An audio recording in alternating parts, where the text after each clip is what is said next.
کیا فرماتے ہیں علماء دین اس مسئلے کے بارے میں کہ میت کو غسل دیتے وقت اس کے غیر ضروری بال کاٹنا کیسا ہے؟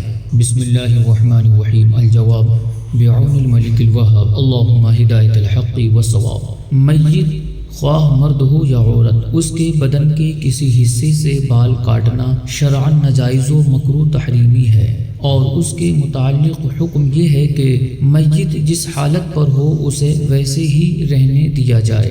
بہار شریعت میں ہے میت کی داڑھی یا سر کے بال میں کنگھا کرنا یا ناخن تراشنا یا کسی جگہ کے بال مونڈنا یا کترنا یا اکھاڑنا ناجائز و مکروہ تحریمی ہے، بلکہ حکم یہ ہے کہ جس حالت پر ہے اسی حالت میں دفن کر دیں۔